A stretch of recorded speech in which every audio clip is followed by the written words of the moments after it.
Ottis Toole was an American serial killer who claimed to have murdered hundreds of people alongside his partner Henry Lee Lucas, though he was officially convicted of 6 murders between 1961 and 1983, including the brutal killing of 6-year-old Adam Walsh, which launched the television show America's Most Wanted and changed how police search for missing children forever. The story of Ottis Toole begins on March 5, 1947, in the sprawling city of Jacksonville, Florida. From the very moment he took his first breath, Ottis was doomed to a life of misery, abuse, and horror that would shape him into one of America's most disturbing killers. Born into poverty in a rundown neighborhood, Ottis entered a world where violence and cruelty were as common as the humid Florida air. His father was a violent alcoholic who would soon abandon the family, leaving behind a trail of broken bottles and broken dreams. The man who should have protected and guided young Ottis instead became just another ghost in a house full of nightmares. When his father finally disappeared for good,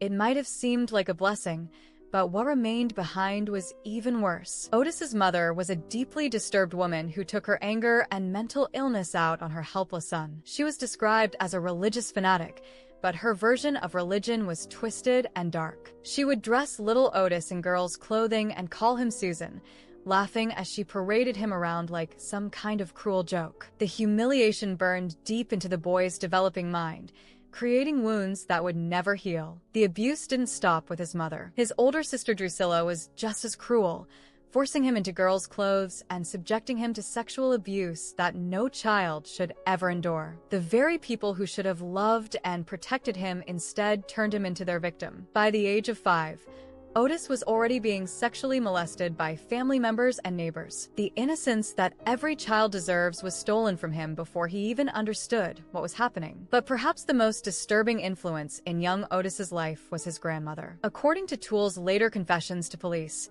his maternal grandmother was a practicing Satanist who exposed him to dark rituals and practices that would haunt him for the rest of his life. She would take him to graveyards in the dead of night, forcing him to help her dig up corpses to steal body parts for her satanic ceremonies. The old woman told him he was the devil's child and that he was meant for darkness. These experiences with death and decay at such a young age twisted something fundamental in Ottis's developing brain. While other children were learning to ride bikes and play with toys, Ottis was learning about death, violence, and the darkest corners of human nature. His grandmother would stretch the skin of the dead over her own body, believing it would keep her young. She taught him that death was not something to fear, but something to embrace. School was no escape from the horrors at home. Ottis struggled with learning from the very beginning. He was classified as having developmental disabilities with an IQ of just 75, barely above what was considered mentally disabled. The other children mocked him for his slow speech and strange behavior. Teachers found him difficult to manage and often sent him home early. By the time Ottis was 10 years old, he had already realized he was different in another way. He told his family that he was homosexual, a confession that brought even more abuse down upon his young shoulders. In the 1950s American South, being gay was seen as shameful and evil. His family used his sexuality as another excuse to beat and humiliate him. Around age 12, Ottis began a sexual relationship with a neighborhood boy. But even this relationship was tainted by the violence and dysfunction that surrounded his life. He was learning that sex and violence often went together, a lesson that would have deadly consequences later in his life. The abuse at home became so unbearable that Ottis began running away regularly. He would sleep in abandoned houses throughout Jacksonville, anywhere to escape the hell of his family home. These abandoned buildings became his sanctuary, but they also became the sites of his first crimes. Ottis discovered that he could start fires in these empty houses, and something about watching the flames dance and consume everything gave him a sexual thrill that he couldn't understand but couldn't resist. Fire became his first love and his first addiction. The orange glow of flames reflected in his eyes as he watched building after building burn to the ground. He would later tell police that he was sexually aroused by fire and that he had been setting fires since he was a small child. The power to create such destruction made him feel important and strong for the first time in his life. By the time Ottis reached his early teens, he had dropped out of school entirely. Education held no interest for him, and his family saw no point in forcing him to attend. He was barely literate and could hardly write his own name. Instead of going to school, He began hanging around the gay bars in downtown Jacksonville, often dressed in women's clothing. Despite being underage, the desperate men who frequented these establishments paid him for sexual services. This was how Ottis learned to survive on the streets. His body became a commodity to be sold to anyone with money and dark desires. He learned to read the faces of men, to know which ones wanted tenderness and which ones wanted violence. Too often, it was the latter. The neighborhood where Ottis grew up was called Springfield, and by the 1960s it had fallen into serious decline. What had once been a beautiful Victorian neighborhood full of grand homes was now a collection of boarding houses, flop houses, and places where society's unwanted gathered to hide from the world. The magnificent old houses were carved up into tiny rooms where desperate people paid weekly rent just to have a place to sleep. Ottis knew every street, every alley, and every abandoned building in Springfield. He moved through this urban decay like a ghost, sometimes staying in one rooming house for a few days before moving to another. Betty Goodyear, who owned several of these rooming houses, knew Ottis from the time he was a small child. She described him as lost and let him work as a janitor in exchange for a place to stay. She would later tell reporters that he would sometimes say things like if he didn't like someone, he would kill them and throw them in an old house and set it on fire. But she thought he was just talking nonsense. But Ottis wasn't just talking. The violence and abuse he had suffered was building pressure inside him like steam in a boiler. Every beating, every sexual assault, every humiliation added to that pressure. And like all pressure that builds without release, it was only a matter of time before it exploded. The year was 1961, and 14-year-old Ottis Toole was already living the life of someone much older and more desperate. He had been selling his body to men for over a year, learning the hard lessons of the street that no child should ever have to learn. He was tall for his age, gangly and awkward, with gaps between his teeth and dead eyes that held no innocence. It was on a warm Florida evening that Ottis encountered a traveling salesman who would become his first victim. The man was middle-aged, well-dressed, and driving a nice car through the rough neighborhoods where Ottis spent his nights. Like so many before him, the salesman was looking for something he couldn't find in his regular life, something young and forbidden. The details of how they met vary in Ottis's many retellings of the story, but the basic facts remain consistent. The salesman approached Ottis with a proposition, offering him money in exchange for sexual services. This was nothing new for Ottis. It was how he survived. They agreed to drive to a secluded spot in the woods outside Jacksonville, where they wouldn't be disturbed. What happened next in those dark woods would mark the beginning of Ottis Toole's career as a killer. According to Ottis's confession years later, something went wrong during their encounter. Maybe the man tried to hurt him more than usual. Maybe Ottis felt overwhelmed by shame and rage. Maybe the pressure that had been building inside him since childhood finally found its outlet. In a moment of panic or fury, Ottis jumped into the salesman's car and ran the man down. The car struck the man with tremendous force, crushing bones and ending a life in an instant. For a few moments, Ottis sat in the driver's seat, looking at what he had done. The man's body lay twisted and broken in the dirt, and Ottis felt something he had never experienced before, a sense of power and control. He had taken a life. He had ended someone else's story, while his own continued. For a boy who had spent his entire life being victimized by others, the feeling of being the one in control was intoxicating. The sexual thrill he got from watching buildings burn was nothing compared to this ultimate act of destruction. Ottis drove the dead man's car away from the scene, abandoning it miles from where the body lay. He was careful not to leave any evidence that could connect him to the crime. Despite his low intelligence and lack of education, Ottis possessed a cunning that would serve him well in the years to come. The body was eventually discovered, but the police investigation went nowhere. There were no witnesses, no physical evidence connecting Ottis to the scene, and no one who would report a gay teenager missing from the streets of Jacksonville. The case went cold almost immediately, filed away with hundreds of other unsolved murders. For Ottis, the murder was a revelation. He had discovered that he could kill and get away with it. More importantly, he had discovered that killing gave him a satisfaction that nothing else in his miserable life could provide. The sexual abuse, the beatings, the humiliation, all of it could be washed away in the rush of taking another person's life. But this first murder was just the beginning. Like an addict who has tasted his drug of choice for the first time, Ottis now knew what he needed to feel alive. The problem was that the high didn't last. Soon enough, The reality of his terrible life would close in around him again, and he would need another fix. After committing his first murder at age 14, Ottis Toole discovered that killing was not as difficult as he had imagined. The police didn't seem to care much about one dead man found in the woods, especially when that man was clearly engaged in illegal activities when he died. This gave Ottis a dangerous confidence that would fuel years of violence to come. In the months following his first kill, Ottis continued to live on the streets of Jacksonville, moving from one boarding house to another, surviving through prostitution and petty crime. But now there was something different about him. Those who knew him noticed a change in his demeanor. He seemed more confident, more dangerous. The scared little boy was slowly transforming into something much more sinister. Ottis's relationship with fire continued to grow stronger during this period. He would later claim to police that he burned down dozens of houses throughout Jacksonville during the 1960s. The fires served multiple purposes for him.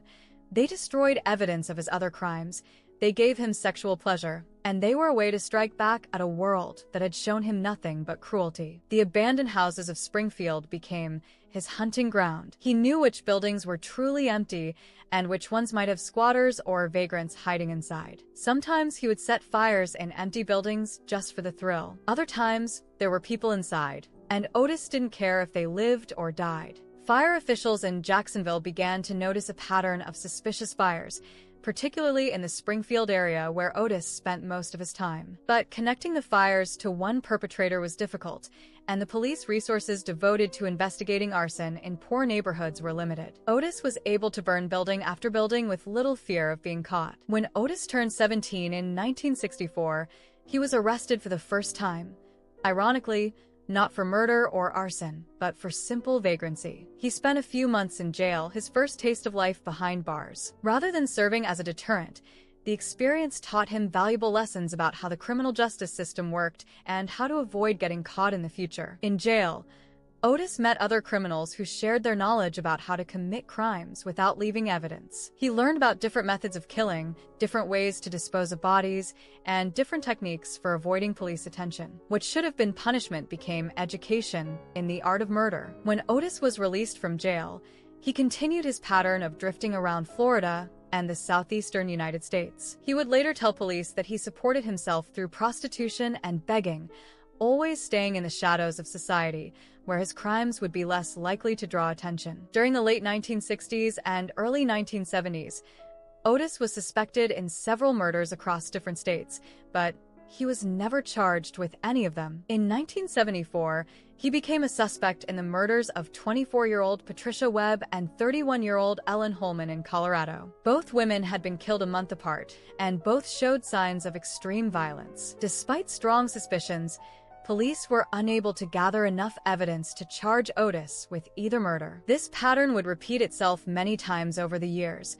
Police would suspect Ottis of various crimes, but his careful methods and the lack of sophisticated forensic techniques in that era meant that he usually escaped prosecution. Each successful evasion of justice made him bolder and more confident in his abilities. Ottis's methods during this period were still relatively unsophisticated, but they were effective. He typically targeted people who were unlikely to be missed immediately: prostitutes, hitchhikers, vagrants, and other members of society's underclass. He knew that the police devoted less resources to investigating crimes against these victims, and their families were less likely to have the connections necessary to keep pressure on law enforcement to solve the cases. The violence was not random, though. Ottis was developing preferences and patterns that would become more pronounced as he gained experience. He particularly enjoyed the power he felt when he could control another person completely, deciding whether they lived or died. The sexual component of his crimes was also becoming more pronounced, though he would not discuss the details of these acts until much later in his life. By the mid-1970s, Ottis had been connected to violent crimes in Nebraska, Colorado, and Florida, but he had never been successfully prosecuted for murder. He was becoming a ghost in the American criminal justice system, visible enough to be suspected, but elusive enough to avoid capture. This would all change in 1976 when he met a man who would alter the course of his life forever. January 1976 was bitterly cold, even by Florida standards. In downtown Jacksonville, the homeless and desperate gathered wherever they could find warmth and a free meal. One of these places was a soup kitchen run by local churches.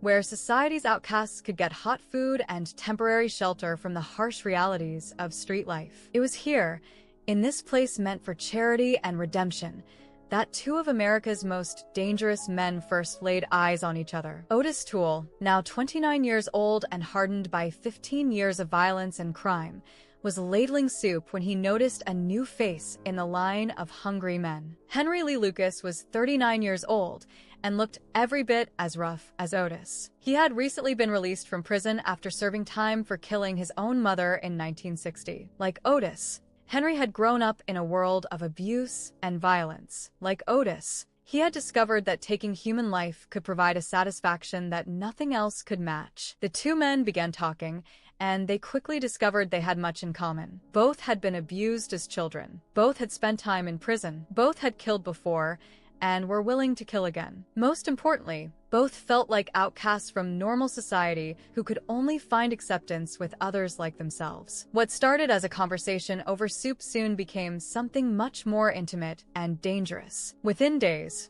Ottis had invited Henry to stay with him in one of the rooming houses where he lived. What developed between them was part love affair, part criminal partnership, and part mutual corruption society. Henry was more experienced in some types of crime, while Ottis brought his own expertise in arson and his intimate knowledge of Jacksonville's criminal underworld. Together, they began to plan and execute crimes that were more ambitious and more violent than anything either had attempted alone. The relationship between Ottis and Henry was complex and often contradictory. They were lovers, but their relationship was built on violence and mutual exploitation rather than affection. They were partners in crime, but they often competed with each other to see who could be more brutal and depraved. They were the closest thing to family that either man had ever known, but their influence on each other was entirely destructive. In the months following their first meeting, Ottis and Henry began traveling together throughout Florida and the southeastern United States. They would later claim that they committed over 100 murders during this period, though investigators would never be able to verify most of these claims. What is certain is that wherever they went, violence and death followed. Their typical method was to pick up hitchhikers or approach people at truck stops, bars, and other places where transients gathered. They would offer rides to people who needed transportation, often targeting those who seemed most vulnerable, young people running away from home, elderly people traveling alone, or anyone who appeared to be carrying money or valuables. Once they had their victims isolated in their vehicle, usually Henry's old Ford station wagon, they would drive to remote areas where they could commit their crimes without fear of interruption. What happened next varied depending on the victim and the mood of the killers, but it almost always ended in death. Ottis later told police that he and Henry would sometimes keep victims alive for days, torturing them for their own amusement. He claimed they engaged in necrophilia, cannibalism, and other acts so depraved that even hardened police investigators had difficulty believing the stories. Yet the physical evidence they left behind suggested that at least some of these claims were true. The partnership between Ottis and Henry brought out the worst in both men. Individually, they had been dangerous. Together, they became something much more terrifying.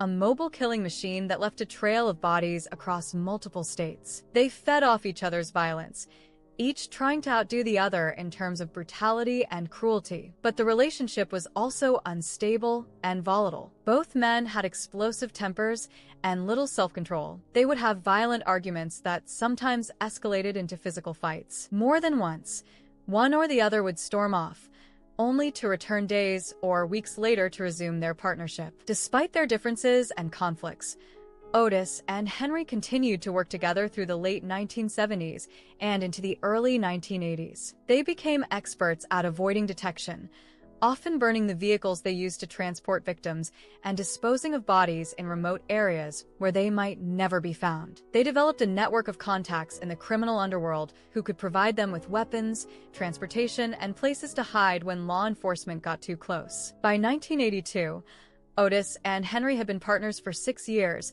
and had possibly killed dozens of people together. But their luck was about to run out, and a single act of violence in Jacksonville would finally bring Ottis's reign of terror to an end. During their years together, Ottis Toole and Henry Lee Lucas would tell police about a mysterious organization called the Hand of Death Cult. According to their confessions, This was a satanic organization that recruited killers and sent them across the country to commit murders for ritual purposes. The story they told was so detailed and disturbing that it captured the attention of law enforcement agencies nationwide. According to Ottis, the cult was based in Florida, with training camps hidden deep in the Everglades where new members learned the art of killing. He claimed that his grandmother, who had exposed him to satanic rituals as a child, had connections to the organization and that she had essentially groomed him from birth to become a member. The cult's supposed mission was to create chaos and spread death across America through random murders that would terrorize the population and undermine social order. Members were allegedly given specific targets and ordered to kill in particular ways that would maximize fear and confusion. They were taught that they were servants of Satan and that their murders were acts of worship. Ottis told investigators that he and Henry had been recruited by the cult after proving themselves as independent killers. They were taken to a remote camp in the Florida wilderness where they met other murderers and learned advanced techniques for killing, body disposal, and avoiding capture. The training was supposedly overseen by cult leaders who had been killing for decades and had never been caught. The initiation process, according to Ottis, involved killing a designated victim in front of cult leaders to prove loyalty and commitment. He claimed that Henry had slit a young man's throat at the water's edge while cult members watched, drinking whiskey mixed with the victim's blood as part of the ritual. From that point on, they were supposedly full members of the organization with access to resources and protection. Ottis described the cult as having cells operating in multiple states, with members who included people from all walks of life, truckers, drifters, but also supposedly respectable citizens who used their legitimate jobs as cover for their killing activities. He claimed the organization was so well organized that it could provide false identification, safe houses, and even alibis for its members when they ran into legal trouble. The cult allegedly assigned murders to its members based on symbolic dates, astrological events, and ritual requirements. Ottis claimed that many of the murders he and Henry committed were not random acts of violence, but carefully planned assignments given to them by cult leaders. The victims were supposedly chosen for specific characteristics that would make their deaths meaningful in satanic terms. Law enforcement agencies took these claims seriously enough to investigate them extensively. The stories were so detailed and consistent between Ottis and Henry that investigators wondered if there might be truth behind them. Task forces were formed to look into the possibility of a nationwide network of organized killers operating under cult direction. However, as investigators dug deeper into the claims, they found serious problems with the story. The logistics of the supposed nationwide organization didn't make sense when examined closely. The claimed training camps couldn't be located despite extensive searches of the Florida Everglades. Most importantly, there was no evidence of the kind of coordination and communication that would be necessary to run such an operation. Police began to suspect that the Hand of Death cult was a fantasy created by Ottis and Henry to make themselves seem more important and dangerous than they actually were. Both men craved attention and seemed to enjoy the fear and fascination their stories generated among law enforcement and the media. Creating an elaborate mythology around their crimes gave them a sense of power and significance they had never experienced before. The cult stories also served a practical purpose for the two killers. By claiming they were following orders from a larger organization, they could deflect some responsibility for their crimes. They weren't just random murderers acting out of personal sadism. They were soldiers in a war between good and evil, following commands from supernatural forces. Many experts who studied the case believe that elements of the cult story were based on real experiences from Ottis's childhood. His grandmother's supposed involvement in satanic practices may have been real, and this early exposure to dark rituals could have provided the foundation for the more elaborate fantasies he would create later. The cult story became a way for Ottis to make sense of his own violence and give it a larger meaning. Whether the Hand of Death cult ever existed remains a matter of debate among criminologists and law enforcement officials. What is certain is that Ottis and Henry used the story to confess to hundreds of murders, most of which they had never committed. The cult mythology became part of one of the most extensive cases of false confessions in American criminal history. By early 1982, Ottis Toole had been killing for over 20 years and had never been successfully prosecuted for murder. He had become overconfident in his ability to evade justice, believing that he was too smart and too careful to be caught by the police. This arrogance would prove to be his downfall. George Sonnenberg was 65 years old and had been dealt a bad hand by life. Once, he might have had prospects and dreams like anyone else, but age and circumstances had reduced him to living in a rundown boarding house in Jacksonville's Springfield neighborhood. The boarding house at 117 East 2nd Street was one of many such establishments in the area.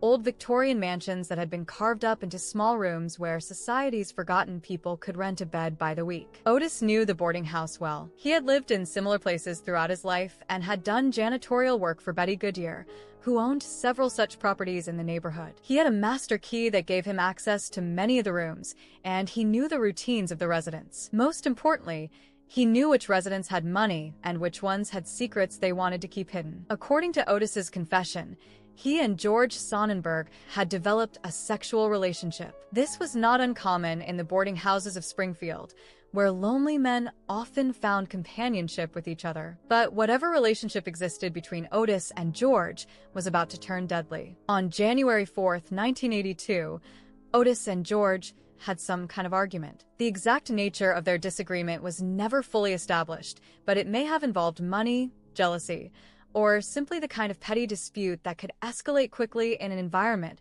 where people lived in close proximity under stressful conditions. What happened next would be the crime that finally brought Ottis Toole to justice. According to his confession, Ottis barricaded George Sonnenberg inside his room by blocking the door from the outside. With the old man trapped inside, Ottis then poured gasoline around the building and set it on fire. The fire spread quickly through the old wooden structure. Other residents of the boarding house were awakened by the smoke and began trying to escape from the building. Regina Hersey, who lived on the second floor, found herself trapped by the flames and was forced to jump from her window to escape. The fall broke her back, leaving her permanently disabled. George Sonnenberg was not so fortunate. Trapped in his room with no way to escape, he suffered burns over 90% of his body. He lingered in agony for a week before finally succumbing to his injuries. The old man's death was slow and painful, exactly the kind of suffering that Ottis had learned to inflict and enjoy. While the boarding house burned, Ottis stood across the street and masturbated while watching the flames consume the building. This detail from his confession revealed the sexual component of his fascination with fire and violence. For him, causing death and destruction was literally a form of sexual gratification. The fire department and police responded to the scene, but initially the fire appeared to be accidental. Old buildings in poor neighborhoods caught fire regularly, often due to faulty wiring or residents trying to keep warm with dangerous heating methods. It was only after an investigation by the fire marshal that evidence of arson was discovered. Tests revealed the presence of volatile hydrocarbons, evidence that an accelerant had been used to start the fire. This discovery transformed the investigation from a routine fire response to a murder inquiry. Police began looking for suspects who had access to the building and might have had motives to hurt George Sonnenberg. Initially, Ottis was not considered a prime suspect. He had been careful to establish an alibi, claiming that he had spent January 4th at home with his wife, working on kitchen repairs. He had married a woman 25 years older than himself in January 1976, though the marriage had lasted only 3 days after she discovered his homosexuality. By 1982, they were separated but still legally married, and she was willing to provide him with an alibi. However, investigators eventually focused on Ottis because of his connection to the boarding house and his known history of arson. When they brought him in for questioning in April 1983, he initially denied any involvement in the fire, but under pressure from investigators, Ottis eventually confessed to setting the fire. In his confession, Ottis admitted to barricading George Sonnenberg in his room and then setting the building on fire. He claimed that he and Sonnenberg had been having a sexual relationship and that they had argued before the fire. He also admitted to standing across the street and masturbating while watching the building burn. The confession provided investigators with the details they needed to build a murder case against Ottis. But even as he confessed, Ottis seemed to realize that he had made a mistake. During his trial, he would recant his confession and claim that he had only signed it so that he could be extradited back to Jacksonville, where he preferred to serve his time. But the damage was done. Ottis Toole had finally been caught, and the evidence against him was strong enough to secure a conviction. The George Sonnenberg murder would be the crime that ended his decades-long killing spree and put him behind bars for the rest of his life. Ottis Toole's arrest in April 1983 for arson should have been just another minor setback for a man who had spent his adult life moving in and out of the criminal justice system. He had been arrested before for various crimes and had always managed to either beat the charges or serve short sentences that barely interrupted his criminal career. But this time would be different. The fire that killed George Sonnenberg had been too visible and too violent to ignore. The media attention surrounding the case meant that prosecutors were under pressure to secure a conviction, and the physical evidence linking Ottis to the arson was strong enough to support serious charges. For the first time in his life, Ottis was facing the possibility of spending many years in prison. While he was being held in the Duval County Jail awaiting trial, Ottis began to exhibit behavior that would define the rest of his life. He started talking to anyone who would listen about the murders he had committed. At first, jail guards and other inmates dismissed his claims as the ramblings of a crazy man trying to get attention. But as Ottis provided more and more details about unsolved crimes, law enforcement officials began to take notice. The timing of Ottis's confessions was significant. His partner Henry Lee Lucas had been arrested in Texas in June 1983 for unlawful possession of a firearm. While in custody, Henry had also begun bragging about the murderous rampage that he and Ottis had allegedly orchestrated. The two men, now separated by hundreds of miles and held in different states, began telling remarkably similar stories about their years of killing together. Police agencies across the country suddenly found themselves dealing with two men who claimed to have committed hundreds of murders in dozens of states. The confessions kept coming day after day, as Ottis and Henry competed with each other to see who could claim responsibility for more crimes. What started as a few admissions quickly mushroomed into one of the largest confession cases in American criminal history. Detective Buddy Terry of the Hollywood,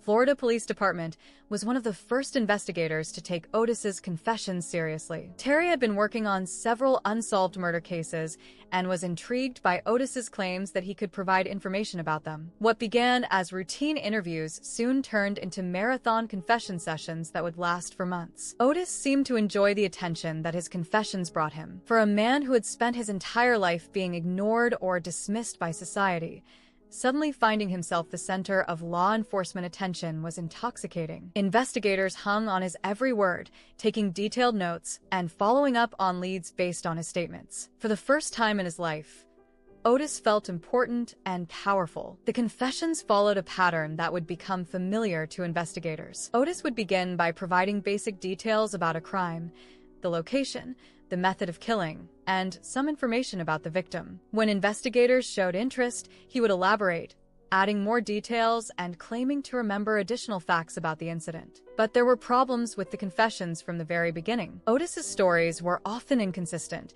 changing from one telling to the next. He would confess to crimes and then recant those confessions, only to confess again later with different details. His descriptions of crime scenes often contained factual errors that suggested he had never actually been there. More troubling was the way investigators conducted the interviews. In their eagerness to solve cold cases, some police officers provided Ottis with details about crimes that only the killer should have known. They showed him photographs of victims, gave him information about crime scenes, and coached him on details that would make his confessions more believable. What should have been interrogations became collaborative efforts to construct narratives that would satisfy prosecutors and juries. The confession phenomenon spread quickly beyond Jacksonville. As word spread that Ottis was willing to confess to murders, police departments from across the country sent investigators to interview him. Each agency hoped that Ottis could provide information that would help them solve their own cold cases and improve their clearance rates. Ottis was more than willing to accommodate these requests. He confessed to murders in Florida, Texas, Georgia, Louisiana, Colorado, Nebraska, and numerous other states. The body count kept rising as he claimed responsibility for crime after crime. Some of his confessions were detailed and convincing, while others were clearly fabricated, but investigators often accepted them all without sufficient verification. The media attention surrounding the confessions was intense. Ottis and Henry Lee Lucas became household names as newspapers and television programs covered their claims of being America's most prolific serial killers. The story had all the elements that captivated public attention: sex, violence, multiple victims, and two killers who seemed proud of their crimes. But even as the confessions multiplied, There were skeptics who questioned whether Ottis and Henry had really committed all the murders they claimed. The logistics of their supposed crime sprees seemed impossible when examined closely. The distances they would have had to travel, the timing of various murders, and the lack of physical evidence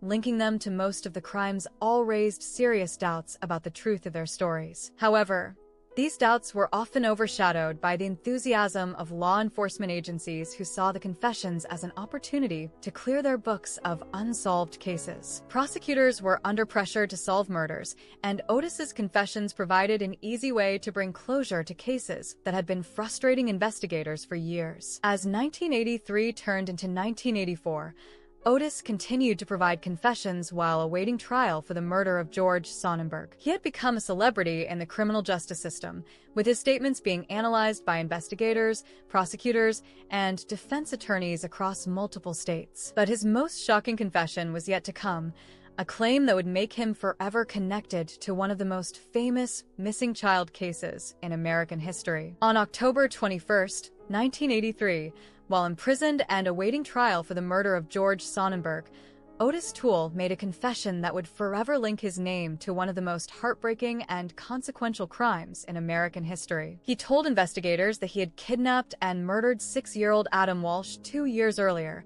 a crime that had already transformed American society's approach to missing children and would eventually launch the television program America's Most Wanted. Adam Walsh had disappeared on July 27, 1981, from a Sears department store in a Hollywood, Florida shopping mall. His mother, Reve Walsh, had left him playing video games in the store's toy section while she went to look at lamps in another part of the store. When she returned just minutes later, Adam was gone. Despite an immediate and extensive search involving hundreds of police officers, volunteers, and the media, there was no trace of the little boy. 2 weeks after Adam's disappearance, his severed head was found floating in a canal about 125 miles away from the mall where he had vanished. The rest of his body was never recovered. The discovery of Adam's had confirmed every parent's worst nightmare and galvanized public attention like few crimes had before. John Walsh, Adam's father, became a tireless advocate for missing children and victims' rights,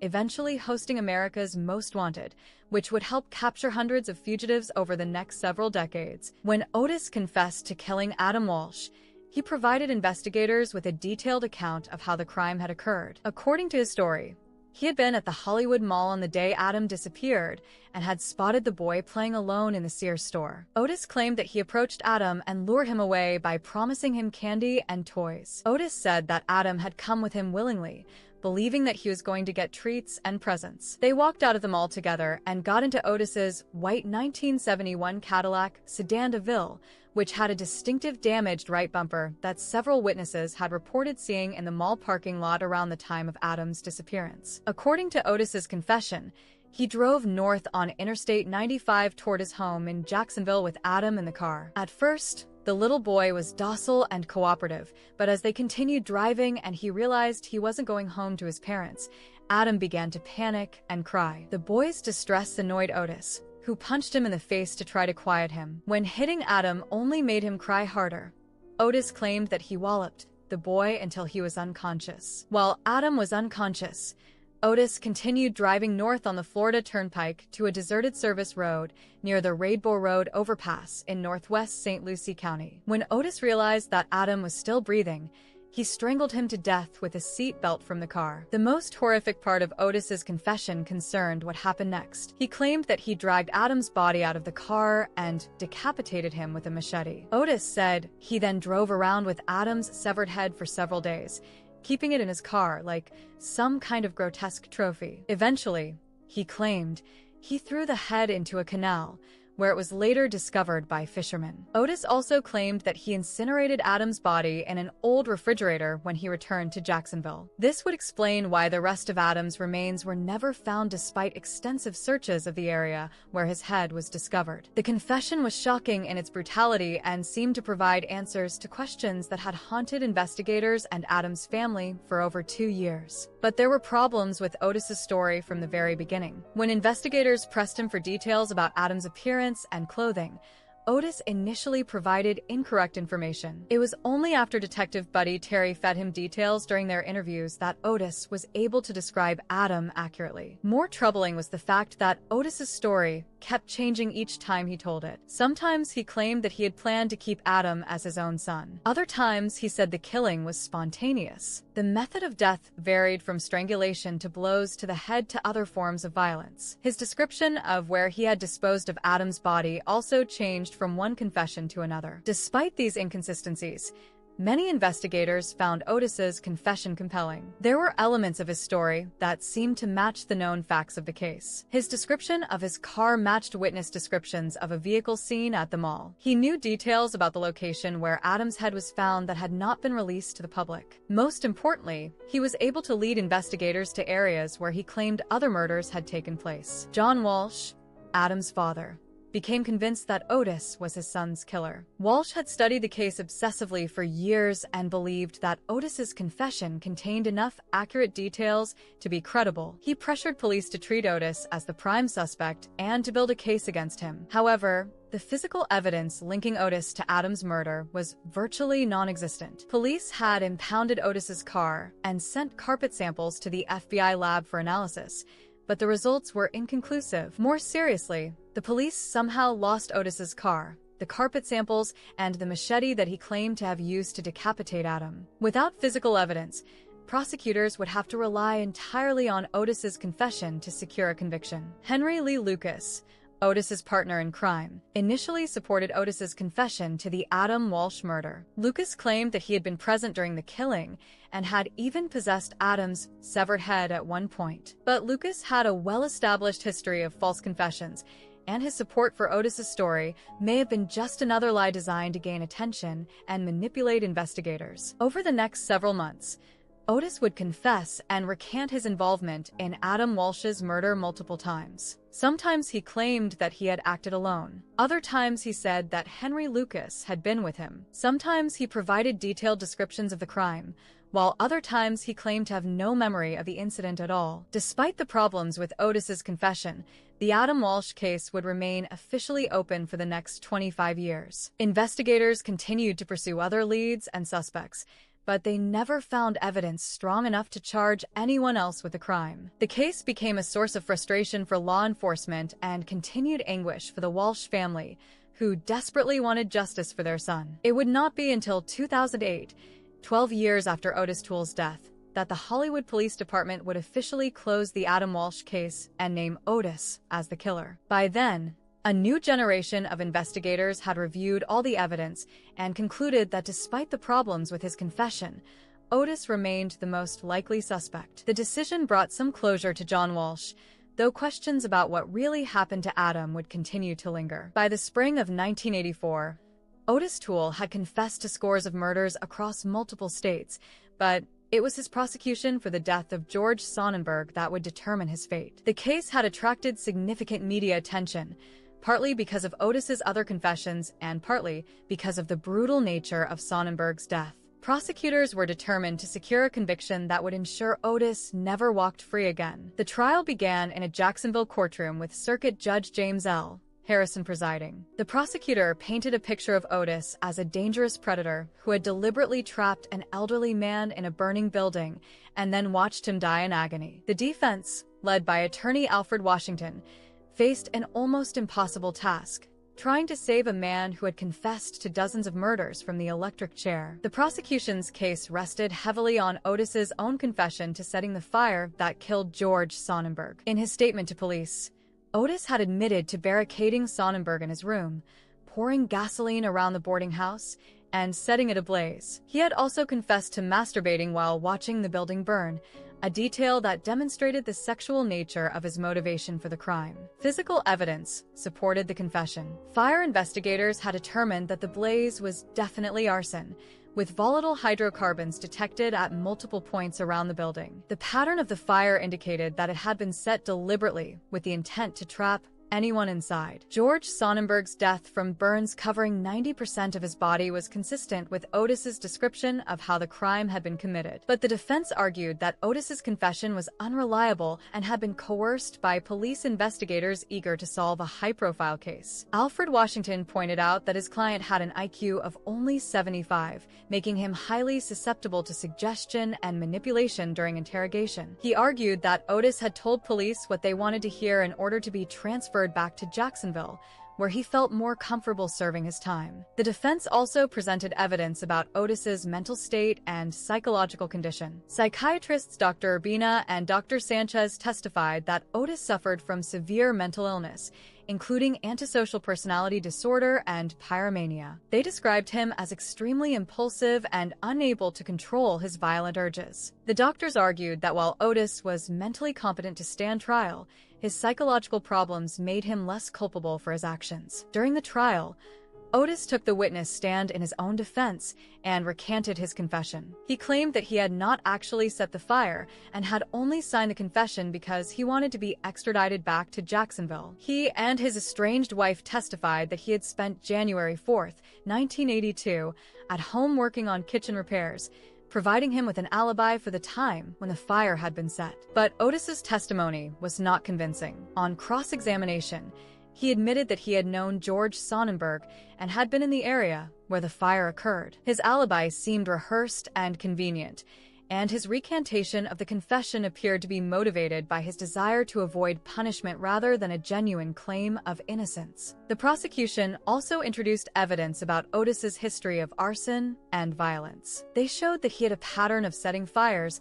and had bragged about burning down dozens of buildings throughout Jacksonville. They argued that the Sonnenberg murder was not an isolated incident, but part of a long career of increasingly serious crimes. The jury deliberated for several hours before reaching their verdict. On April 28, 1984, they found Ottis guilty of first-degree murder in the death of George Sonnenberg. However, they rejected the prosecution's argument for premeditated murder and instead convicted him of felony murder, finding that Sonnenberg's death had occurred during the commission of arson. Despite this somewhat lesser conviction, the jury recommended that Ottis be sentenced to death. Under Florida law at the time, the judge was required to consider the jury's recommendation but could impose a different sentence if he found mitigating factors that outweighed the aggravating circumstances of the crime. Judge Harrison found two statutory aggravating factors in the case: that the murder had been committed during the course of another felony, arson, and that it had been especially heinous,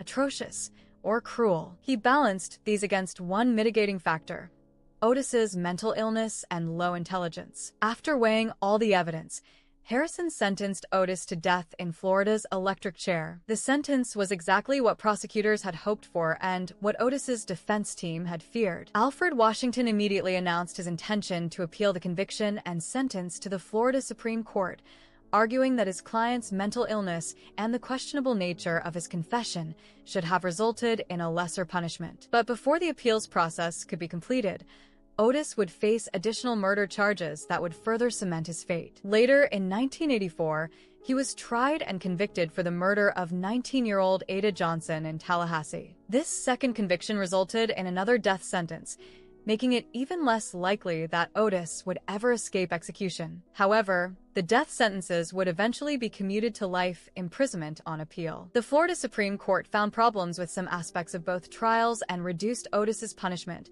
though he would still spend the rest of his life behind bars. For a man who had spent decades evading justice, the courtroom had finally proven to be the end of the road. Ottis's reaction to his sentencing revealed something about his character that many observers found disturbing. According to court records, he congratulated the prosecutor for a job well done after being sentenced to death.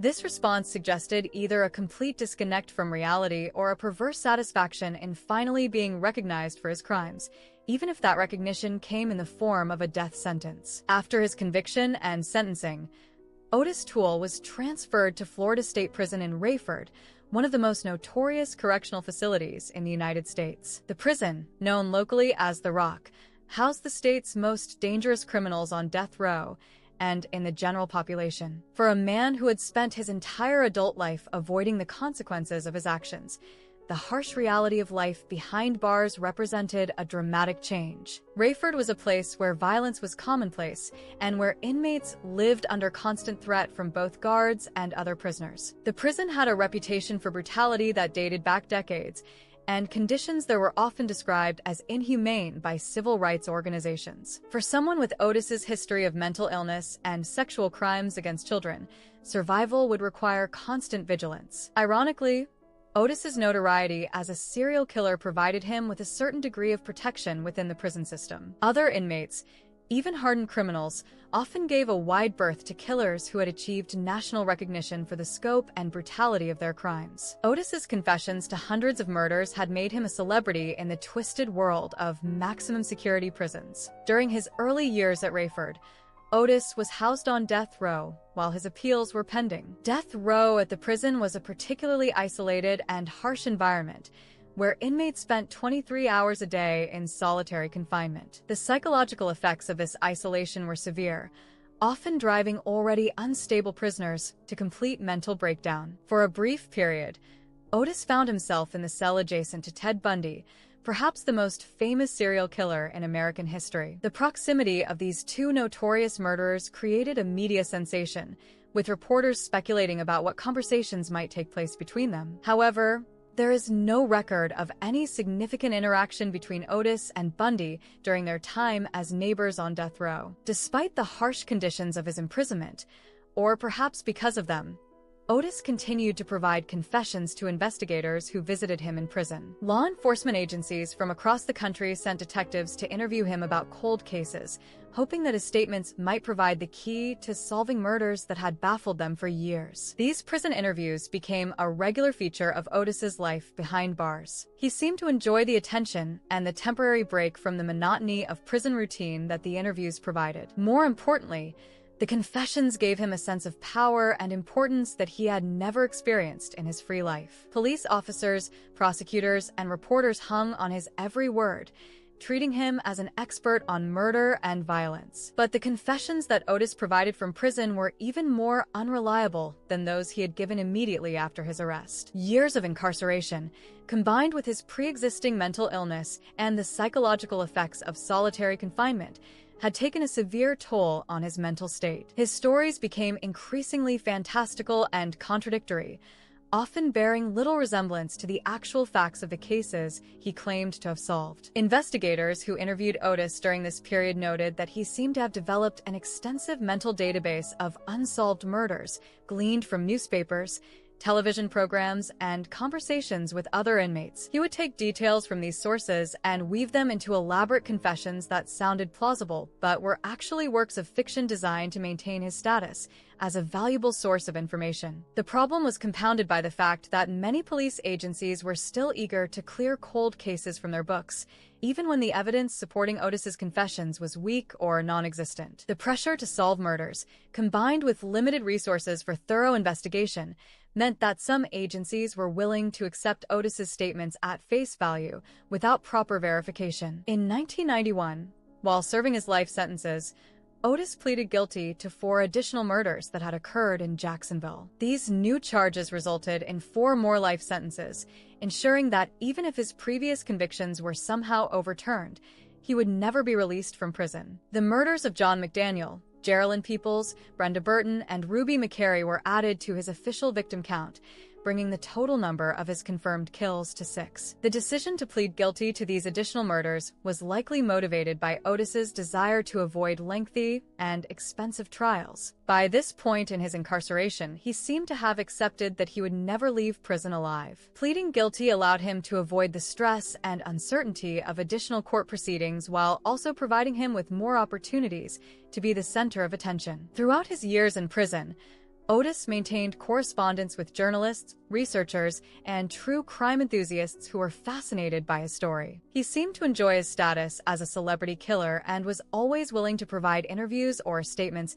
to anyone who showed interest in his crimes. These communications provided him with human contact and a sense of relevance that helped him cope with the isolation of prison life. The media attention surrounding Ottis's case continued throughout the 1980s and 1990s, with books, television programs, and documentaries examining his crimes and confessions. He was often portrayed as one half of the most prolific serial killing team in American history, though experts increasingly questioned whether many of his claimed victims had ever existed. As the years passed, Ottis's physical and mental health began to deteriorate. The harsh conditions of prison life, combined with his history of substance abuse and poor self-care, took a mounting toll on his body. He developed liver problems that would eventually prove fatal, a consequence of decades of alcohol abuse that had begun in his troubled childhood. Despite his declining health, Ottis continued to provide interviews and confessions until near the end of his life. The attention these statements brought him seemed to be one of the few things that gave his existence meaning. For a man who had spent his entire life feeling powerless and insignificant,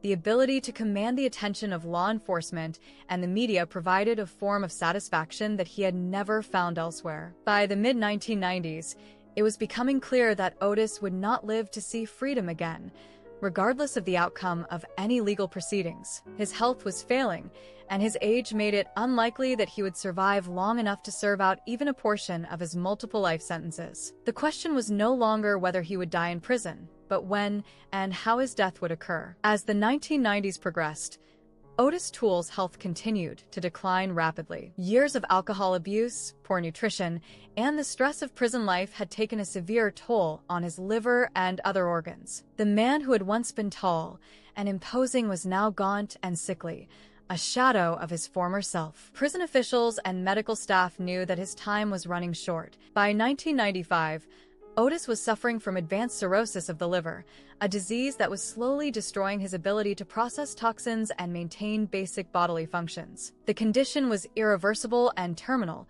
meaning that even the best medical care could only delay the inevitable. In a prison system not known for its quality health care, Ottis's prospects were particularly grim. Despite his deteriorating condition, Ottis continued to receive visitors and give interviews about his crimes. Law enforcement officials, journalists, and researchers still sought him out, hoping to extract more information about unsolved cases or to better understand the mind of a serial killer. For Ottis, these visits remained one of the few highlights of his increasingly limited existence. John Walsh, the father of Adam Walsh, made several attempts during this period to visit Ottis in prison. Walsh was desperate to get a final, definitive confession from the man he believed had killed his son. He wanted to look Ottis in the eye and hear him admit once and for all what he had done to Adam. However, prison regulations and legal complications made these visits difficult to arrange. The Hollywood Police Department, which had been investigating Adam Walsh's murder for over 15 years,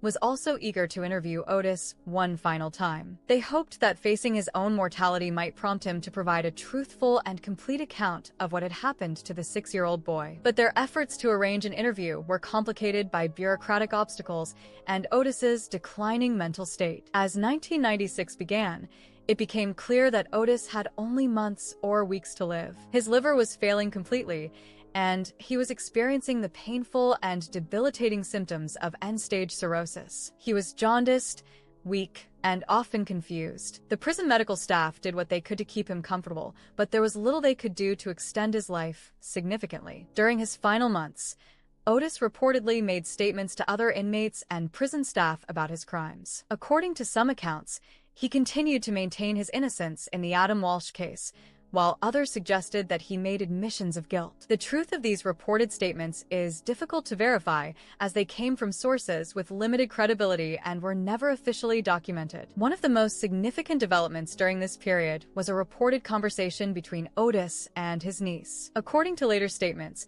the niece claimed that Ottis confessed to her on his deathbed that he had indeed killed Adam Walsh. This alleged deathbed confession would later play a crucial role in the official resolution of the Adam Walsh case, though skeptics questioned its authenticity and reliability. On September 15, 1996, Ottis Elwood Toole died in his prison cell at Florida State Prison. He was 49 years old and had spent the last 13 years of his life behind bars. The official cause of death was liver failure due to cirrhosis, the inevitable result of decades of alcohol abuse that had begun in his troubled childhood. Ottis died alone in his cell, with no family members present and no friends to mourn his passing. His body was unclaimed by relatives, a final indication of how completely he had alienated everyone who had once been close to him. He was buried in the prison cemetery at Rayford, joining hundreds of other forgotten inmates who had died behind bars with no one to remember them. The news of Ottis's death was reported in newspapers across the country,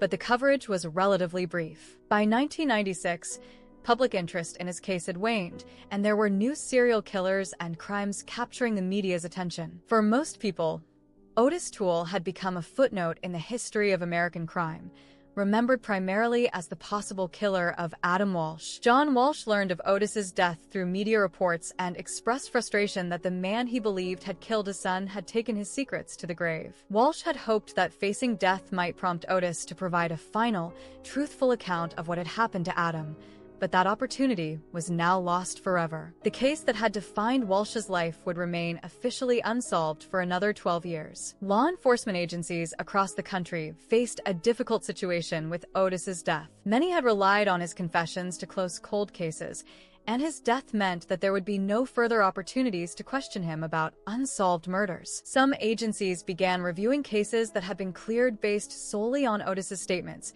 recognizing that many of these confessions had been unreliable. The death of Ottis Toole marked the end of one of the most controversial confession cases in American criminal history. Over the course of more than a decade, he had claimed responsibility for hundreds of murders, most of which he had never committed. His false confessions had allowed police agencies to clear their books of unsolved cases, but they had also led to a massive miscarriage of justice that undermined public confidence in the criminal justice system. With Ottis gone, attention turned to his surviving partner Henry Lee Lucas, who was still alive and serving multiple life sentences in Texas. Lucas continued to provide confessions and recantations about various crimes, but without Ottis to corroborate his stories, many of his claims became even less credible. The two men had fed off each other's lies for so many years that separating truth from fiction in their cases seemed almost impossible. The legacy of Ottis Toole's life and death would continue to influence American criminal justice for years to come. His case became a cautionary tale about the dangers of relying too heavily on confessions without adequate corroboration.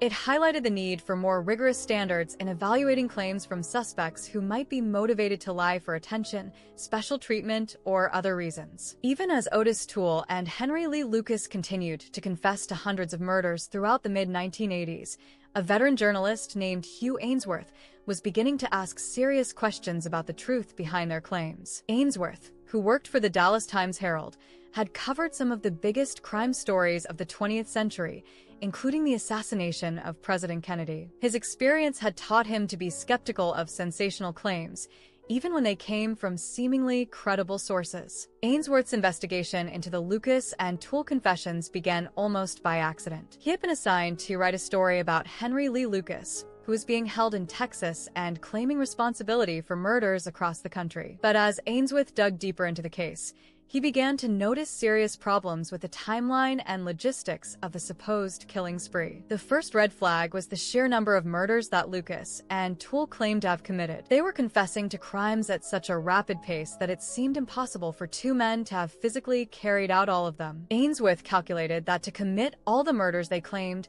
Lucas would have had to use his 13-year-old Ford station wagon to cover over 11,000 miles in a single month, approximately 370 miles per day, every day. This calculation assumed that Lucas and Toole had done nothing but drive from one murder scene to another, with no time for rest, eating, finding victims, or disposing of bodies. The mathematics of their supposed crime spree simply didn't add up, yet law enforcement agencies across the country were accepting their confessions and closing cases based on their statements. Ainsworth also discovered that many of the confessions contained factual errors that should have raised immediate suspicions. Lucas and Toole would confess to murders in locations they had never visited, describe victims inaccurately, and provide details about crime scenes that contradicted the physical evidence. Yet these obvious problems were often overlooked by investigators who were eager to solve cold cases. More troubling was Ainsworth's discovery that police officers were often feeding information to Lucas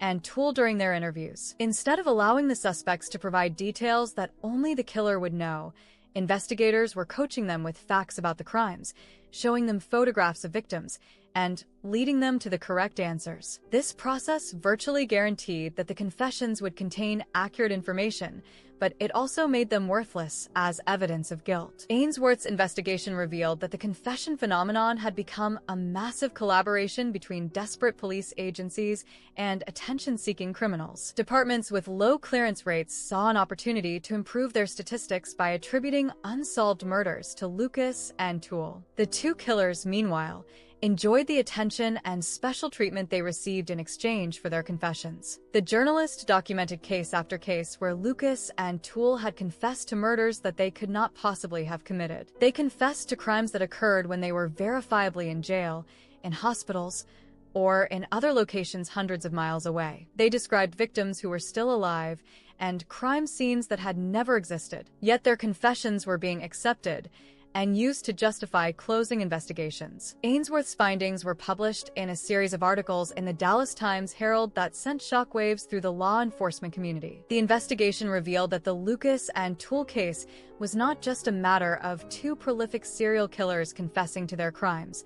It was one of the largest cases of false confession in American criminal history. The impact of Ainsworth's reporting was immediate and far-reaching. Police agencies across the country were forced to reopen cases that had been closed based solely on Lucas and Toole confessions. Prosecutors had to reconsider convictions that were based on unreliable evidence. The entire criminal justice system had to grapple with the realization that it had been systematically deceived for years. The investigation also raised serious questions about the competence and integrity of the law enforcement officials who had participated in the confession process. How could experienced detectives and prosecutors have been fooled by such obviously false statements? Why had proper investigative protocols been abandoned in favor of convenient solutions to difficult cases? Some officials defended their actions by arguing that Lucas and Toole had provided accurate information about some crimes, suggesting that at least some of their confessions were genuine. They pointed to cases where the suspects had led investigators to burial sites or provided details that seemed to corroborate their guilt. But Ainsworth's investigation showed that even these apparently convincing confessions often contained serious flaws when examined closely. The unraveling of the Lucas and Toole confessions had particular implications for the Adam Walsh case. Ottis's confession to killing the 6-year-old boy had been one of the most high-profile and emotionally charged aspects of the entire affair. If his other confessions were false,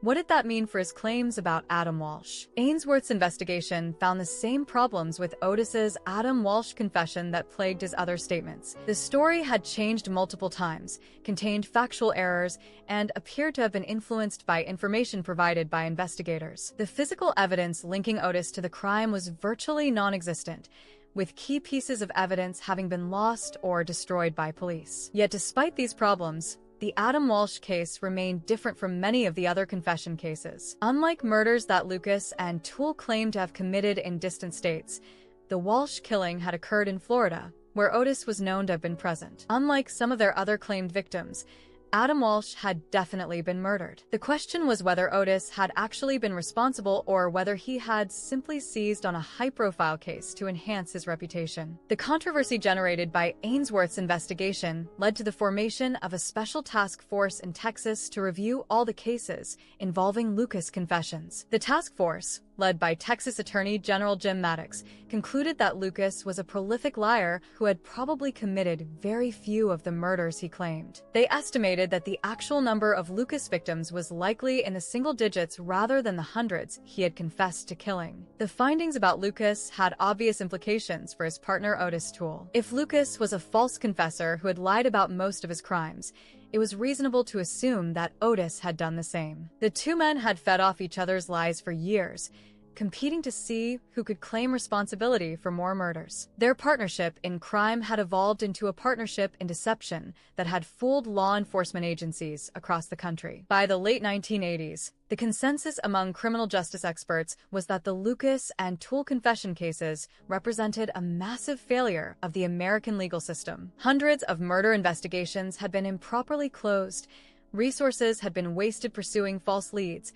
and the families of real victims had been denied justice. The cases became a cautionary tale about the dangers of accepting confessions without proper corroboration. Despite the overwhelming evidence that most of their confessions were false, some law enforcement officials continued to defend the Lucas and Toole investigations. They argued that even if the suspects had lied about many crimes, they had still provided valuable information about others. This position became increasingly difficult to maintain as more and more of their confessions were proven to be fabricated. The Hugh Ainsworth investigation represented a triumph of journalism over official incompetence and deception. A single reporter had accomplished what hundreds of law enforcement officers had failed to do: separate truth from fiction in one of the most complex criminal cases of the 20th century. His work demonstrated the vital role that independent journalism plays in holding government institutions accountable for their actions. For 27 years after Adam Walsh's murder, the case remained officially unsolved,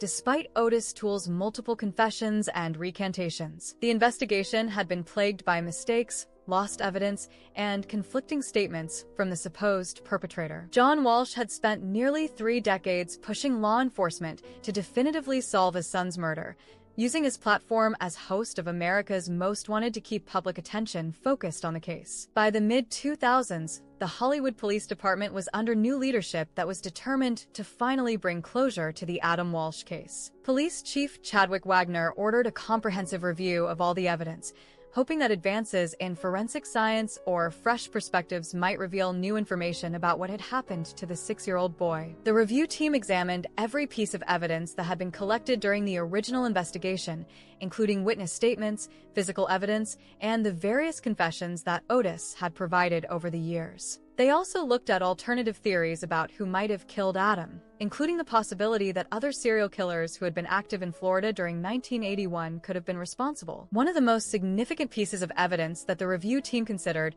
was the alleged deathbed confession that Ottis had supposedly made to his niece. According to the niece's account, Ottis had admitted to her shortly before his death that he had indeed killed Adam Walsh. This statement seemed to carry more weight than his previous confessions because it had supposedly been made when he had nothing to gain from lying. The review team also considered the physical evidence that had been available during the original investigation, even though much of it had been lost over the years. They noted that witnesses had reported seeing a white Cadillac with a damaged bumper near the mall where Adam had disappeared, and this description matched the vehicle that Ottis had been driving at the time. They also found that some of Ottis's confessions contained details about the crime scene and the disposal of Adam's body that had not been released to the public. On December 16, 2008, exactly 27 years after Adam Walsh had been murdered, Police Chief Wagner held a press conference to announce the department's findings. Standing before a room full of reporters and with John and Reve Walsh present,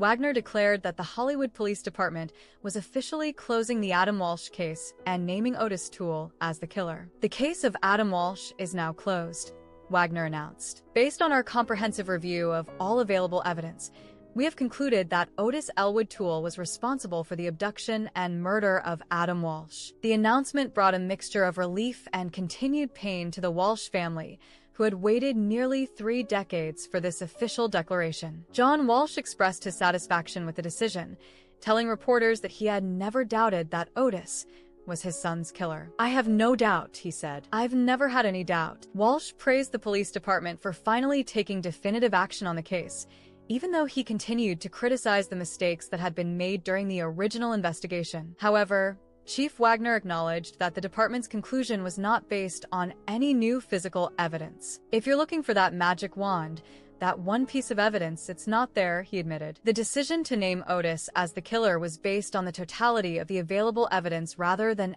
any single conclusive proof of his guilt. The announcement was met with skepticism from some quarters, including criminal justice experts who questioned whether it was appropriate to close a case based largely on the confessions of a man who is known to have provided false statements about numerous other crimes. They argued that without DNA evidence or other definitive proof, the case should have remained open. Wagner acknowledged these concerns, but defended the department's decision. He noted that Ottis had been the prime suspect in the case from the beginning, and that despite extensive investigations into other possible perpetrators, no evidence had ever been found linking anyone else to the crime. He argued that the combination of Ottis's confessions, his presence in the area at the time of the murder, and the lack of evidence pointing to other suspects made him the most likely killer. The decision to officially close the Adam Walsh case had significant symbolic importance beyond the specific facts of the investigation. For John Walsh, it represented the culmination of a lifetime crusade for justice for his son. For the Hollywood Police Department, it was an attempt to bring closure to one of the most high-profile, unsolved cases in their history. The case closure also had broader implications for how law enforcement agencies handle similar investigations. The Adam Walsh case had become a textbook example of how not to conduct a murder investigation, with evidence being lost, witnesses not being properly interviewed, and leads not being adequately pursued. The final resolution, while providing some closure, also served as a reminder of how much damage can be done when investigations are not handled properly from the beginning. Some observers noted the irony that the case was finally closed based largely on the word of a man whose credibility had been thoroughly discredited by the Hugh Ainsworth investigation and subsequent research. Ottis Toole's false confessions had misled law enforcement agencies across the country, yet his statements about Adam Walsh were now being accepted as truthful enough to justify closing the case. The Walsh family used the case closure as an opportunity to reflect on the broader impact that Adam's murder had had on American society. John Walsh noted that his son's death had led to significant improvements in how missing children cases were handled,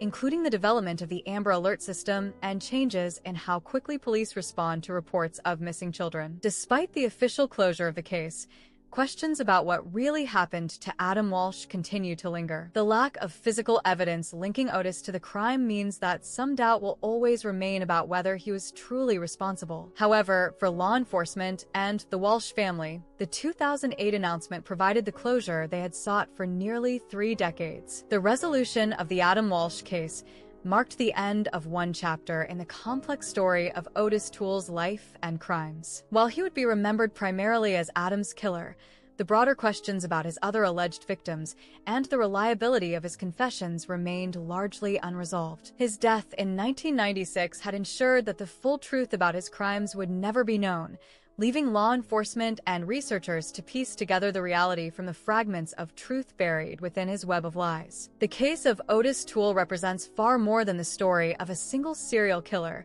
It became a watershed moment that fundamentally changed how the American criminal justice system approaches confessions, investigations, and the pursuit of justice. The repercussions of his case continue to influence law enforcement practices, legal proceedings, and public policy more than 2 decades after his death. Perhaps the most significant impact of the Toole case was the light it shed on the problem of false confessions in criminal investigations. Before the Hugh Ainsworth investigation revealed the extent of Ottis and Henry Lee Lucas's lies, most law enforcement agencies operated under the assumption that people would not confess to serious crimes they had not committed. The idea that someone would falsely admit to murder seemed counterintuitive to investigators who were trained to view confessions as the gold standard of criminal evidence. The revelation that Ottis and Henry had fabricated hundreds of murder confessions forced the criminal justice system to confront an uncomfortable truth: that confessions, even detailed ones, could be completely unreliable. This realization led to significant changes in how investigators conduct interrogations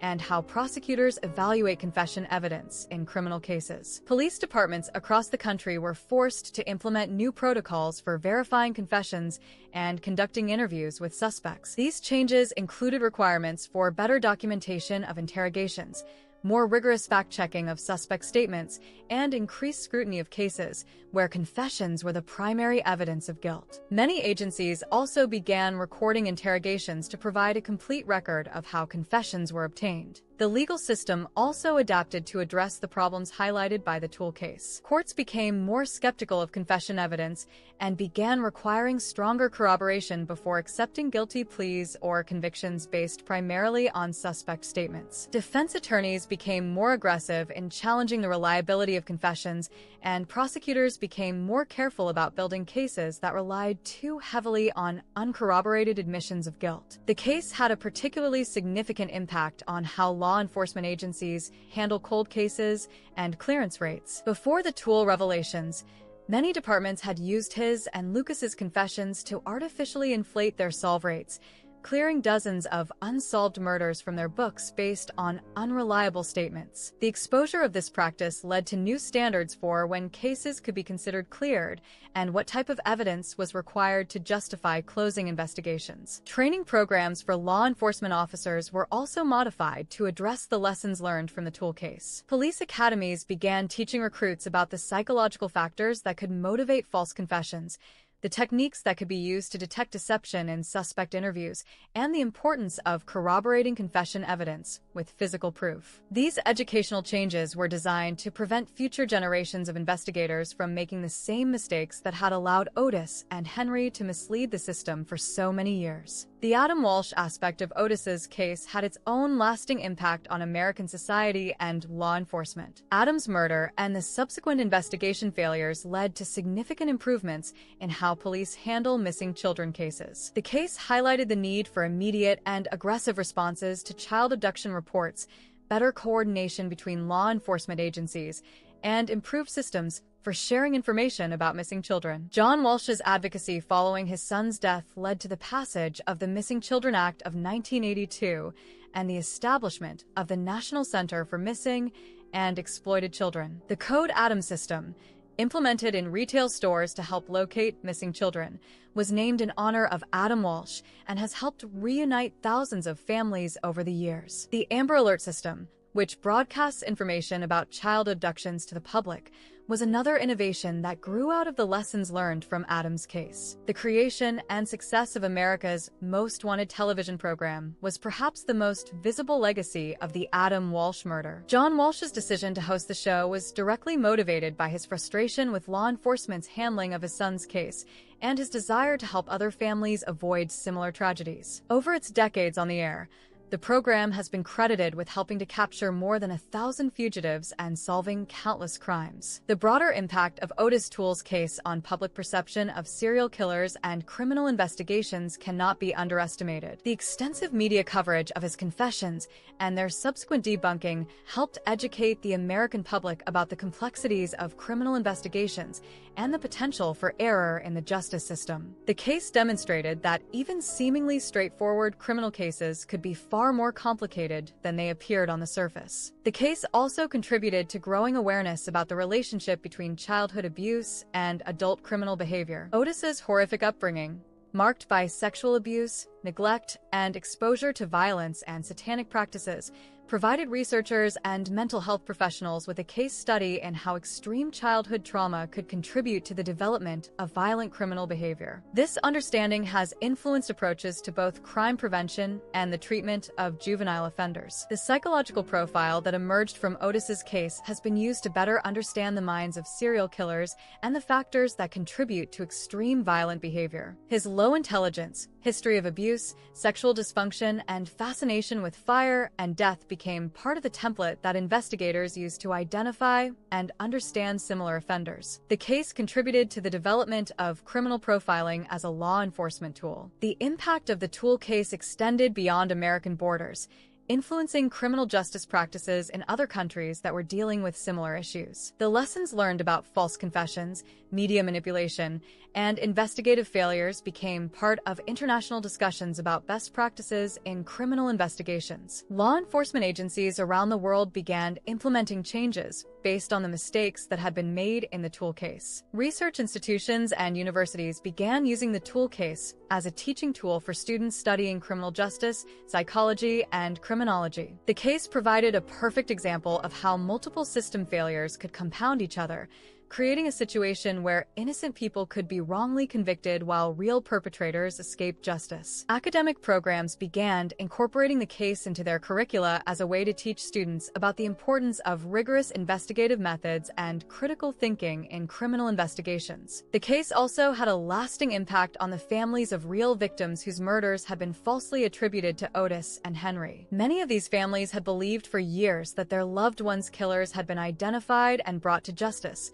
only to learn that the confessions were lies. The revelation that they had been deceived forced them to relive their grief and frustration while also destroying their faith in the criminal justice system's ability to solve their cases. Media organizations also learned important lessons from their coverage of the Toole case. The extensive and often sensationalistic reporting of his confessions had contributed to public acceptance of his claims without adequate scrutiny. News outlets began developing more rigorous standards for reporting on criminal cases, particularly those involving sensational claims or confessions. The case became a cautionary tale about the importance of independent verification and critical analysis in crime reporting. The financial cost of the Toole case was enormous, though it has never been fully calculated. Law enforcement agencies across multiple states spent millions of dollars investigating his false confessions, pursuing non-existent leads, and conducting interviews that yielded no useful information. Court systems spent additional resources prosecuting cases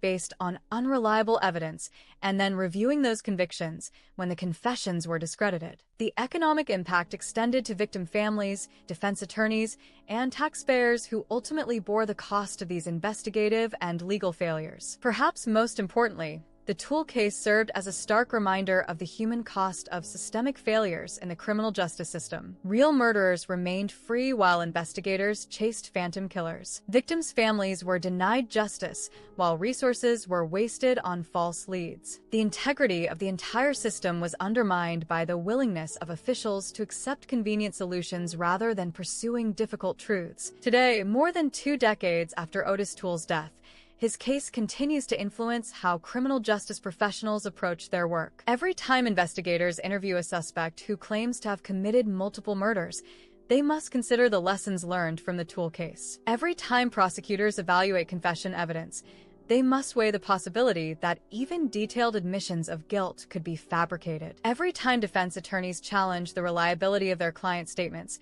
they can point to the Toole case as an example of how wrong the system can be when proper safeguards are not in place. The legacy of Ottis Toole is ultimately a complex and troubling one. While he was certainly a dangerous criminal who committed real murders and caused immeasurable harm to his victims and their families, his case also revealed fundamental weaknesses in the American criminal justice system that needed to be addressed. His death marked the end of his personal reign of terror, but the beginning of important reforms that have made the system more reliable and just for everyone involved. The story of Ottis Toole serves as a permanent reminder that the pursuit of justice requires constant vigilance, rigorous methodology, and an unwavering commitment to truth over convenience. His case demonstrated that even well-intentioned law enforcement officers and prosecutors could be led astray when proper procedures were not followed, and when the desire to solve cases overcame the need to ensure that those cases were solved correctly. In the end, the most fitting tribute to the victims of Ottis Toole's real crimes, and to the families who were deceived by his false confessions, is the commitment to learning from the mistakes of the past and ensuring that similar failures never occur again. The criminal justice system is stronger today because of the painful lessons learned from his case, and that may be the only positive legacy that can be drawn from such a dark and disturbing chapter in American criminal history. The case of Ottis Toole will likely continue to be studied and referenced for generations to come as new challenges emerge in criminal investigations and as technology creates new opportunities and pitfalls for law enforcement. His story serves as both a cautionary tale and a guide for how to approach complex criminal cases with a proper balance of skepticism and open-mindedness that true justice requires. The story of Ottis Toole is ultimately the story of a deeply damaged human being whose childhood trauma and mental illness combined to create a monster who would terrorize society for decades. Born into circumstances that would challenge any child's ability to develop normally, Ottis was subjected to sexual abuse, physical violence, psychological torment, and exposure to death and satanic rituals before he had reached his 10th birthday. The transformation of a vulnerable child into a serial killer was not inevitable, but It was tragically predictable given the circumstances of his upbringing. Every adult who should have protected him instead became another source of trauma. His father abandoned him. His mother dressed him as a girl and subjected him to emotional abuse. His sister molested him. His grandmother exposed him to grave robbing and satanic practices. Neighbors and family friends continued the cycle of sexual exploitation that began when he was barely old enough to understand what was happening to him. By the time Ottis committed his first murder at age 14, he had already been failed by every system that was supposed to help children in crisis. The schools couldn't educate him effectively due to his learning disabilities and behavioral problems. Social services, such as they existed in 1960s Florida, never intervened to remove him from his abusive home environment. Mental health resources were virtually non-existent for a poor child with his particular constellation of problems. The murder of the traveling salesman in 1961 marked the beginning of a killing career that would span more than 20 years. But even as Ottis's crimes became more frequent and more brutal, he remained largely invisible to law enforcement. He targeted society's most vulnerable members: prostitutes, hitchhikers, runaways, and other people whose disappearances were unlikely to trigger intensive investigations. Ottis's partnership with Henry Lee Lucas represented the merger of two profoundly damaged individuals whose relationship brought out the worst in both men. Together, they may have committed dozens of murders as they traveled across the American South and Southwest during the 1970s and early 1980s. Their crimes were marked by extreme violence, sexual sadism, and a complete disregard for human life that shocked even experienced law enforcement officers. The arson murder of George Sonnenberg in 1982 finally brought Ottis's killing spree to an end. But his capture marked the beginning of an even more destructive phase of his criminal career: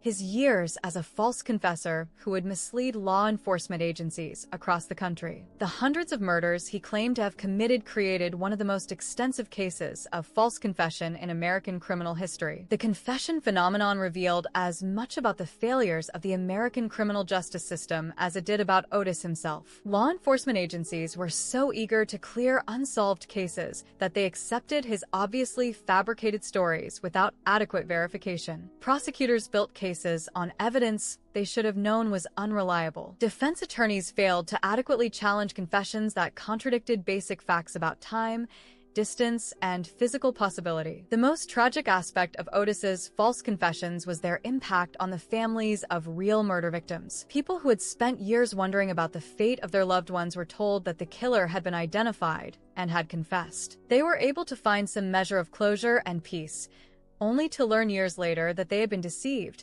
and that their loved one's real killer was still unknown. The Adam Walsh case became the most famous of Ottis's alleged crimes, partly because of the high profile of the victim and partly because of John Walsh's subsequent career as a victims' rights advocate. Whether Ottis actually killed 6-year-old Adam remains a matter of debate among experts, though the Hollywood Police Department's decision to officially close the case in 2008 suggests that at least some investigators found his confession credible. The question of Ottis's actual victim count may never be definitively answered. He was convicted of 6 murders, but investigators believe he may have killed several dozen people during his decades of violence. The exact number is less important than the recognition that each of his real victims was a human being whose life had value and whose death caused immeasurable pain to those who loved them. Ottis's death from liver disease in 1996 brought an end to his physical presence in the world, but his impact on the criminal justice system and American society continued long after his burial in the prison cemetery at Rayford. The lessons learned from his case led to significant improvements in how law enforcement handles confessions, investigates serial crimes, and approaches cold cases. The psychological profile that emerged from decades of study of Ottis's case has contributed to a better understanding of how childhood trauma can contribute to the development of violent criminal behavior. His story has been used to illustrate the importance of early intervention in cases of child abuse and the need for better mental health resources for troubled children and adolescents. Perhaps most importantly, Ottis's case has served as a permanent reminder of the human capacity for both evil and redemption. While his crimes were inexcusable and his lies caused immeasurable harm, his story also demonstrates how societal failures can create the conditions that allow monsters to develop. Every child who is protected from abuse, every young person who receives appropriate mental health treatment, and every troubled individual who is helped before they turn to violence represents a potential Ottis Toole who is saved from following that dark path. The criminal justice reforms that grew out of the exposure of his false confessions have made the system more reliable and just for everyone involved. Police officers are better trained to detect deception and verify suspect statements. Prosecutors are more careful about building cases on confession evidence alone. Defense attorneys are more aggressive in challenging unreliable admissions of guilt. Courts are more skeptical of cases that lack adequate corroboration. The media coverage of Ottis's case also led to improvements in crime reporting, with news organizations developing better standards for verifying sensational claims and avoiding the kind of uncritical acceptance of official statements that had characterized much of the early coverage of his confessions. The case became a cautionary tale about the importance of independent journalism in holding government institutions accountable. For the families of Ottis's real victims, his death brought an end to their direct contact with the man who had destroyed their lives, but it could never truly provide closure. The knowledge that their loved one's killer was gone might have provided some comfort,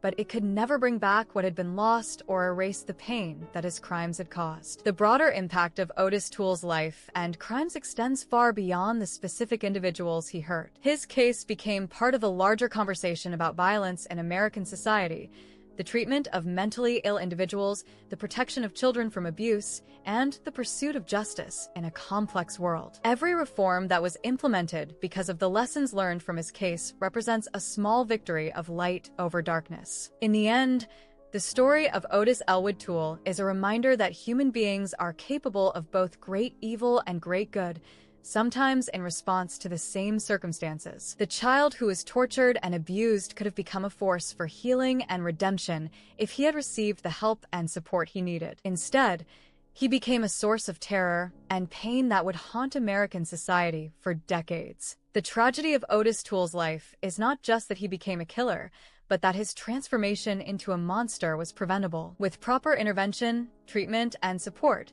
the scared little boy who was dressed as a girl and forced to rob graves might have grown up to become a productive member of society. Instead, he became a cautionary tale about the consequences of societal indifference to child abuse and mental illness. Today, as society continues to grapple with issues of violence, mental health, and criminal justice, the case of Ottis Toole remains relevant and instructive. His story reminds us that the seeds of violence are often planted in childhood, that the criminal justice system is fallible and must be constantly improved, and that the pursuit of truth and justice requires unwavering commitment to rigorous standards and procedures. The man behind the myth of Ottis Toole was ultimately a profoundly broken human being whose crimes cannot be excused, but whose story can still teach us important lessons about prevention, intervention, and the pursuit of justice. His legacy is a complex one, part cautionary tale, part call to action, and part reminder of the ongoing need for vigilance in protecting the vulnerable and pursuing the truth. The final word on Ottis Elwood Toole may never be written,